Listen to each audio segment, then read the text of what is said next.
नमस्कार, मी राज गोविंद जाधव, कोथरूड विधानसभा युवक काँग्रेसचा अध्यक्ष।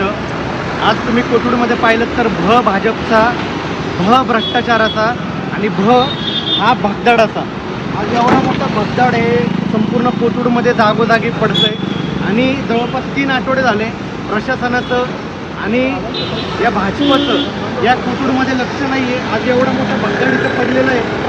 मेन चौकामध्ये थांबलं, याच्या आधी तिथं भगदाड पडला होता, आता इथं भगदाड पडलाय। या भाजपनी किती भ्रष्टाचार करायचं ठरवलं आहे समजत नाहीये। आज एवढा मोठा भगदाड इथं पडलेला आहे, 3 आठवडे होऊन गेले तरी याच्यावर कोणाचं लक्ष नाहीये। आज किती मोठा माणूस आणि किती मोठी दुर्घटना इथे होऊ शकते तुम्ही बघू शकता।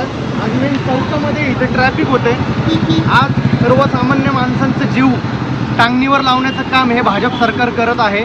पुणे महानगरपालिकेमध्ये तर प्रशासनाचं बिलकुल लक्ष नाही आहे। निवडणुका हे पुढे घालवता येईल, प्रशासनाचं कुठंच लक्ष नाही आहे। आज एवढा मोठा भोग पाडलेला आहे भाजपनी। दुसऱ्यांच्या पक्षामध्ये पण भगदाड पाडण्याचं काम करत आहे आणि रस्त्यावर पण भगदाड पाडण्याचं काम हे भाजप करत आहे।